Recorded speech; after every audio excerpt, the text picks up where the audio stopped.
Let us honor the students who excelled in the 2025-26 academic year. ரூபாய் என தற்போது முடிவு செய்திருக்கிறோம். எதிர்காலத்தில் இந்த 493 மதிப்பெண் பெற்று தற்போது சென்னை கல்லூரியில பயில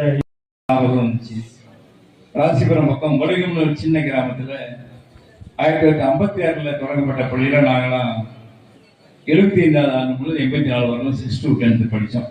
ஏற்கனவே கட்டணம்லாம் இதே போலதான் இருக்கும்.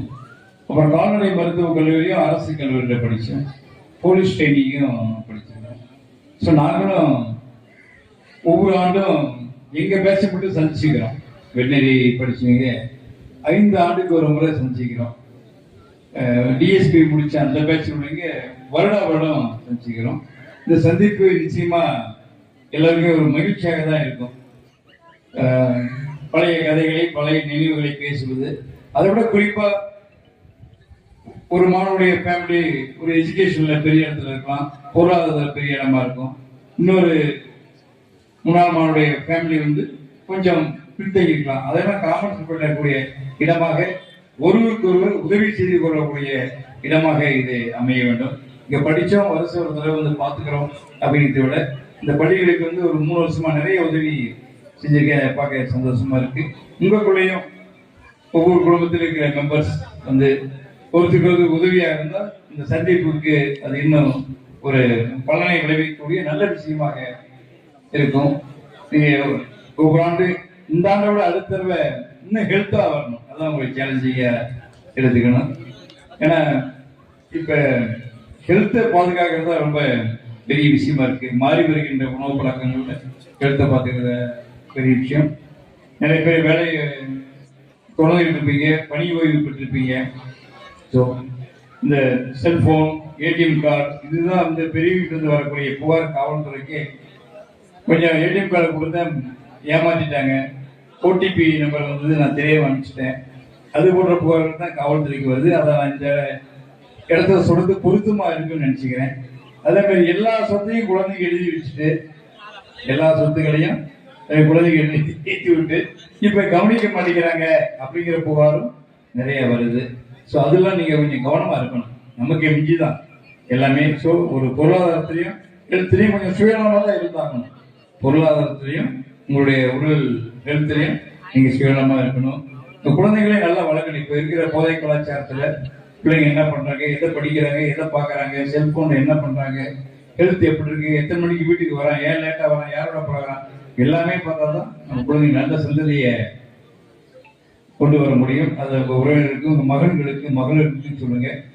நம்ம குழந்தைகளுக்காக வாழ்வதற்காக ஓடுறோம். குழந்தைகளுக்காக வாழ்வதை விட குழந்தைகளோடு வாழ்வதுதான் அவைகளுக்கும் சந்தோஷமா இருக்கும். ஒரு எதிர்கால சந்ததியை உருவாக்கும் நல்லா இருக்கு என்று கூறி ஆண்டாண்டு நடக்கின்ற இந்த விழா மிகச் சிறப்பாக நடக்க வேண்டும். உங்கள் குழந்தைகளை கவனமாக, ஒரு பத்திரமாக, செல்போன்லாம் நிறைய குற்றங்கள் நடக்குது, அதெல்லாம் இல்லாம பார்த்துக்கணும். நான் படிச்சுங்க வேலைக்கு போனோம், ஒவ்வொரு ஆண்டும் குழந்தைகள் அப்படிங்கிறத விட பெற்றோர்களுக்கு பொறுப்புகளை இப்போ கொஞ்சம் குறைச்சிக்கிட்டாங்களோங்கிற சந்தேகம் இருக்கு. ஒரு பையனோட செல்போனை பார்க்கறத டீசென்ட் இல்லைன்னு நினைச்சுக்கிறோம். ஆனா அதுலதான் எல்லா விஷயமே இருக்கு.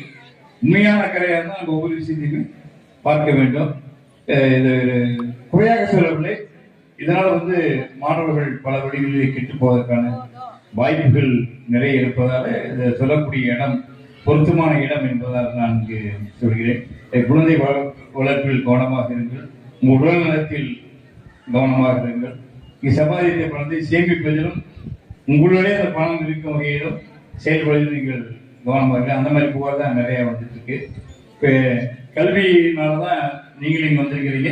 மேடையில் இருப்பவங்க எல்லாமே ஒரு கல்வியின் பயணம் தான் இங்க வந்திருக்கோம். வேற எதுவுமே நமக்கு ஆதாரம் கிடையாது. ஸோ ஒரு சமுதாயத்துல கடைக்கோடியில் இருக்கிற மாணவனையும் ஒரு பெரிய இடத்துக்கு கொண்டு வர்றதுக்கு முக்கிய காரணம் கல்வி. அதை எல்லாமே உணர்ந்திருக்கோம். கல்வியின் பெருமையை பத்தி சொல்லாத இலக்கியங்களே இல்லை. பட் இருந்தாலும் காவல்துறை சார்பில் ஒரு கல்வியினுடைய முக்கியத்துவத்தை சொல்லி என்னுடைய சிறிய உரையை முடிக்க விரும்புகிறேன். ஒரு 150 ஆண்டுகளாக இந்தியாவில் காவல்துறை இருந்து கொண்டிருக்கிறது. நிறைய வழக்குகள் பதிவு பண்ணுகிறோம். அது காணாமல் போய்விட்டது வழக்கு தான் ரொம்ப அதிகமா இருக்கும். பணம் காணல, நகை காணல, வண்டியை காணல, மகனை காணல, கணவனை காணவில்லை, இந்த மாதிரி காணவில்லை அப்படிங்கிற புகார் வந்து காவல்துறைக்கு நிறைய வந்துட்டு இருக்கு. ஆனா இதுவரையிலும் காணவில்லைன்னு வராத ஒரே புகார் ஒன்று இருக்கு. நேற்று வந்ததில்லை, இன்றும் வராது, நாளையும் வராது. காணவில்லைன்னு யாரும் வந்து காவல் நிலையத்தில் இருக்க மாட்டாங்க.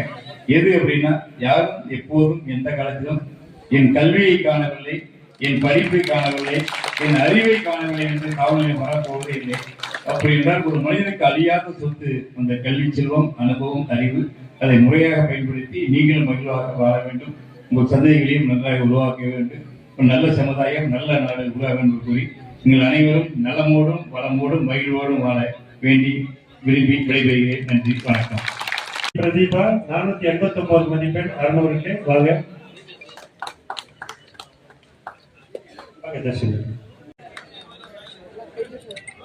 அனைவரும் உற்சாகம்.